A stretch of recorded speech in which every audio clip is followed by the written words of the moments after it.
Eagle Community Television presents Community Connection with your host, Mike Cooper.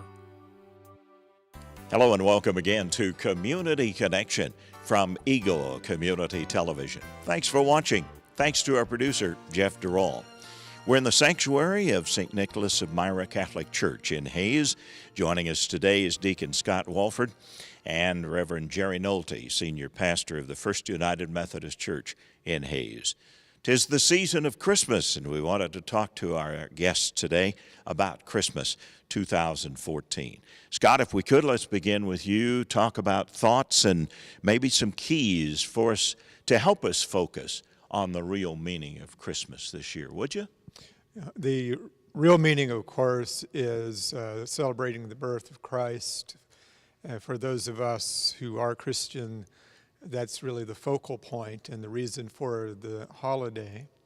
So in the middle of a lot of other things that aren't necessarily bad or good in themselves, we don't want to let that get lost. So planning on attending church, for one thing, would really help that, because that's really, again, at the center and focus of what we're about this time of year.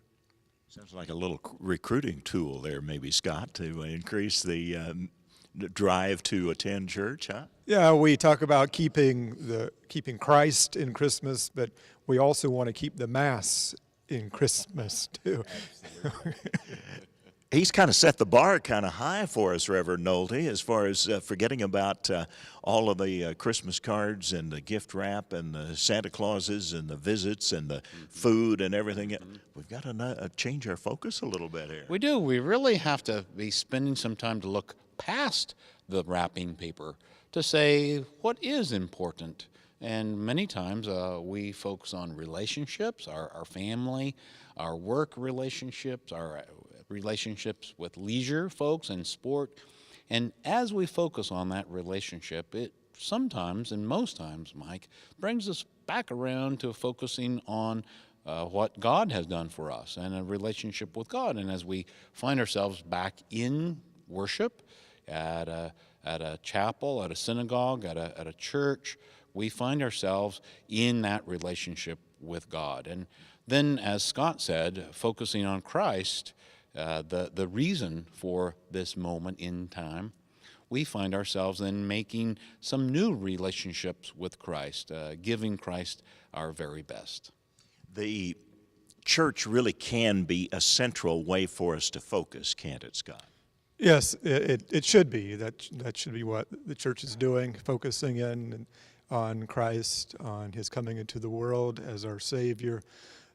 That it really is where all this Christmas stuff started, in the church. So that should be central, again, as I said before, central in our planning and what we're doing this time of year. I don't know where else you're really going to get that message, at least in its fullness, except by church attendance. Though it's out there in the world too, everywhere, if you look. But unfortunately, it's harder and harder to find these days, because we've become more secular and less intentionally Christian out there in the society at large, which again makes it, to me anyway, all the more important that you make some time and focus in on attending church too. We've talked about this in the past, I think, Reverend Nolte, and that's church at least brings you, you can connect with the music, you can connect with the people, and you can also find some quiet time for the connection. There's an important piece that you just brought up about finding quiet, putting other things to rest. And we don't really have many times in our lives where we're just quiet and where we're still and listening. It's an important time to do that, and it's a hard time to do that because, as Scott just mentioned, we experience all of those moments in society, getting the party decorations right, getting the party food right, getting the decorations and the presents wrapped under the tree. Those are not quiet times, generally speaking. So it's difficult to find the quiet. It's important to find the quiet. On a rather serious note, of course, we have to focus sometimes on those who are dealing with losses during the holiday, perhaps for the first holiday or maybe the second holiday when they've lost someone significant in their lives. Scott, could you address that for a moment? That's a really deep question and an important question. I think about that a lot because in addition to the quiet, and a lot of us in our traditions before Christmas have a time of intentional focus in preparing for that celebration. It's a great time of really kind of letting it all hang out in the way in the church and the best choir music and all of that stuff happening. So it's really celebratory. And for some of us, it's hard to relate to the celebratory nature of this great feast of Christmas because of a loss. And I think we all need to be sensitive to that and mindful about that. There are a lot of our people are experiencing their first Christmas without someone they love, for example, and that's a difficult time. One thing I always think about when I think about that difficult reality is how easy it would be to become isolated, and how easy it would be for us as a community to allow people to become isolated and not be mindful and sensitive.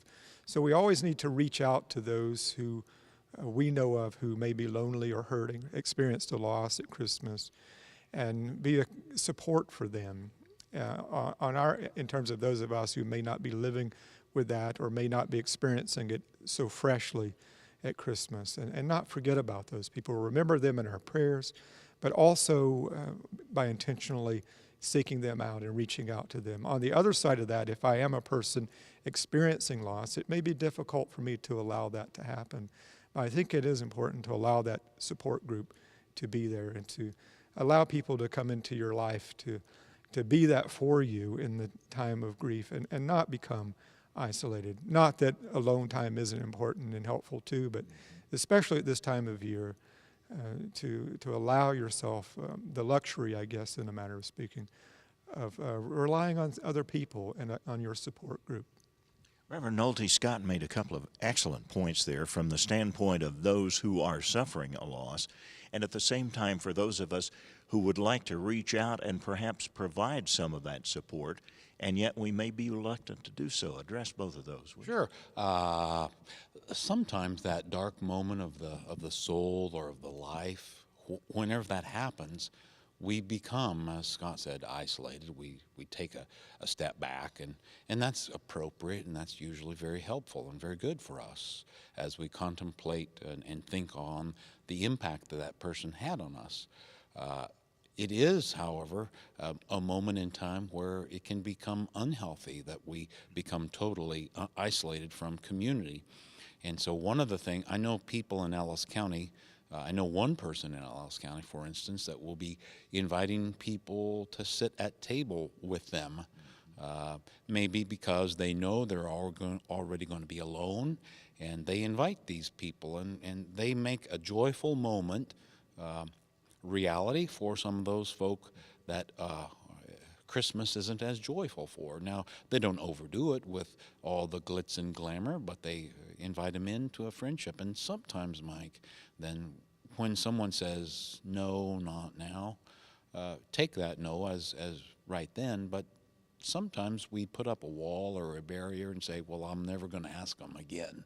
And I would encourage us as we participate in community with each other to continue to, as Scott said, pray and think upon them, but also offer the invitation, if not at table, for a meal on Christmas or real close to Christmas Day, then for a cup of coffee, for another special time of sharing. And when we reach out, we break down some of those barriers that people tend to feel if they have loss of life in their life.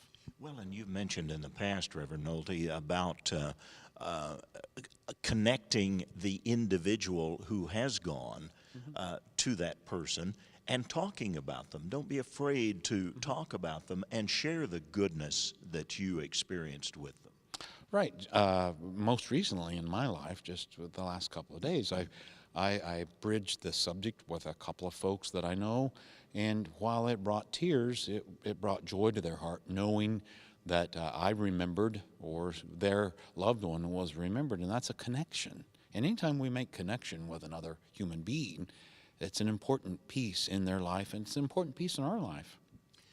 Scott, one of the important points of the Christian doctrine, I think, is helping and reaching out, helping others, doing for others, a central point that can really help us during the holiday season, can't it? Certainly, that is, I think, central to the message of the one we're celebrating, Christ who came into the world. He came to redeem us by becoming one of us, and he reached out to us with human hands. God, we believe, as Christians, reaching out to us with human hands, and he came as a servant. So that's our model and example, service. Even in the face of violence, we also remember his cross and resurrection, God saying to the world that he would not let sin and death, violence, be the last word, but his love will. So that's our model and example. So we are continually called to reach out to each other in love, even in sacrifice. And I think if we don't have that as one of our takeaways when Christmas is done, I think we probably have missed the point. I mean, that's what all the celebration and all that's about. It's not just for good feelings, though that's good too, but it's to be reinvigorated and to be reminded about the life of service that Jesus led and that he calls us as his disciples to lead as well in following him. I need to be writing this down. That is a great testament. It's great what Scott said. I believe that moment of service leads us into some very new ways of expressing ourselves when we see ourselves as servants of Christ and servants of God. It's powerful. It makes a difference in our lives, and it makes a difference in community. We connect with each other in community. And we're doing his work. We are. Scott, what about plans for the family for the holiday season? We're at the point in our life where we're what they call empty nesters.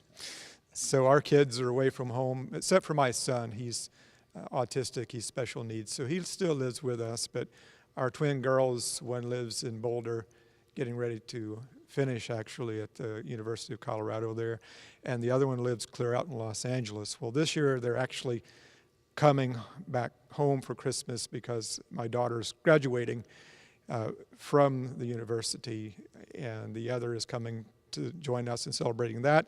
Then they're all going to come home with us, and we're going to have Christmas together, which doesn't happen every year. So this is special for us, and so we really are happy about that. This is going to involve some grandchildren too. We're at that point in life too. So we're real excited about that. That's doesn't happen every year for us, so it's happening this year. I was going to say, cherish those moments because they are rare indeed. Yeah, that's true. Well, great. That's good to hear. And Reverend Nolte, the family has a little something different this year. Yeah, this year we have something different, Mike. We have a recent wedding in our family. Our daughter Rebecca got married this fall, and so our new son-in-law, Alec, and Rebecca, and our two boys, Matthew and Nicholas, they'll all converge on Garden City, where my mother lives. So we will all go down there for Christmas. Great celebrations for the holiday season. Great thoughts from our guests today on Christmas 2014. Scott Wolford, deacon at St. Nicholas of Myra Catholic Church in Hayes. We're in the sanctuary of the beautiful sanctuary of St. Nicholas of Myra Catholic Church, along with Reverend Jerry Nolte, senior pastor of the First United Methodist Church of Hayes. And on behalf of our guests and Eagle Community Television, best wishes for a very Merry Christmas, including our producer, Jeff Durall. Thanks for watching Community Connection.